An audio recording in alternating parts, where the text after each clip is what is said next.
Good morning. आज हम पढ़ेंगे standard 4 English medium subject Gujarati निकालो पेज नंबर 50 चैप्टर 4 पाठशाला में रमे पतंगो। પછી શું થયું હશે? Question mark. બેલ વાગ્યા પછી શાળામાં શું થયું હશે? તે બાળકો, શિક્ષકો, પતંગા વગેરેના સંદર્ભમાં બે જૂથમાં વિદ્યાર્થીઓને વિચારવા કહો અને તેની નોંધ કરાવો બેલ પડ્યા પછી। હવે તમને ખબર છે કે લેસન આપણે જોયું તો એમાં બેલ પડ્યા પછી શું થાય છે? તો જુઓ અહીંયા કે ત્યાં અચાનક જ બેલ પડ્યો, ટન ટન પતંગો કરી ચર અને પતંગો આખા મેદાનમાં ઉડે છે। પહેલાં તો કેવું છે, છોકરાઓ જોડે પતંગો રમવા માંડે છે તો એકબીજાને કિક્યારો પાડે છે અને ટાલીઓ પાડવા બધા બેસી જાય છે અને ત્યાં જ અચાનક બેલ પડે છે અને એથી લેસન ફિનિશ થઈ જાય છે। હવે બેલ પડ્યા પછી શું થયું હશે એ તમારે વિચારવાનું છે। બાળકો, શિક્ષકો, પતંગા, બાળકોએ શું કર્યું છે, શિક્ષકોએ શું કર્યું છે, પતંગાએ શું કર્યું છે, બધા વિશે બેના જૂથમાં તમારે વિદ્યાર્થીઓએ વિચારવાનું છે અને તેની નોંધ કરવાની છે। તો અહીંયા પહેલું આપેલું છે, મેદાનમાં રમવા બદલ બાળકો પર આચાર્ય ખીજાયા હશે। પછી આપેલું છે સેકન્ડ, બધા બાળકોએ પતંગાને ટિફિન બોક્સમાંથી નાસ્તો કરાવ્યો હશે। જો બે સેન્ટેન્સ આપેલા છે કે મેદાનમાં રમવા બદલ બાળકો આચાર્ય પર ખીજાયા હશે। મેદાનમાં રમતા હતા એટલા માટે આચાર્ય બાળકો પર ખીજાયા હશે। Acharya means principal. પછી બીજું છે કે બધા બાળકોએ પતંગાને ટિફિન બોક્સમાંથી નાસ્તો કરાવ્યો હશે। બધા જે બાળકો હતા એમને બધાએ ટિફિન બોક્સમાંથી પતંગો ભૂખ્યો તો નાસ્તો કરાવ્યો હશે। એ રીતે ચલો ત્રીજું સેન્ટેન્સ તમારે વિચારીને જાતે લખવાનું છે, બે જણને મળીને, એટલે તમારે જાતે લખવાનું છે। તો ચલો ત્રીજું, ચોથું અને પાંચમું તમારે જાતે લખવાનું। ચલો ત્રીજું સ્ટાર્ટ કરો, તમારી જાતે વિચારીને લખવાનું છે। બધું જ હું કરાવીશ તો તમે શું કરશો ને અહીંયા સૂચનામાં આપેલું છે કે વિદ્યાર્થીઓને જ વિચારવાનું છે અને તેની નોંધ કરવાની છે।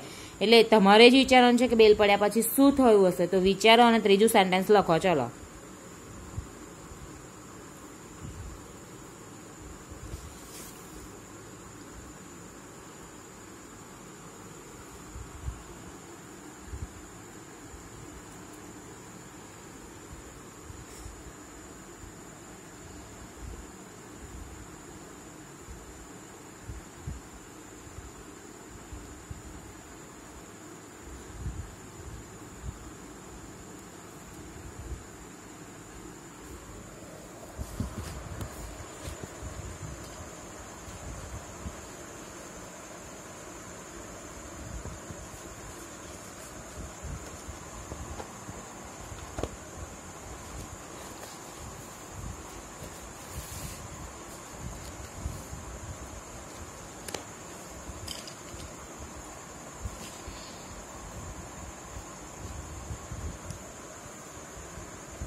ચલો લખાઈ ગયું। હવે ચોથું સેન્ટેન્સ વિચારીને લખો।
ચલો લખાઈ ગયું. હવે પાંચમું સેન્ટેન્સ લખો વિચારીને.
ચલો લખાઈ ગયું. તો આજનું તમારું હોમવર્ક છે આ 5 સેન્ટેન્સ તમારે નોટબુકમાં લખવાના છે. Thank you.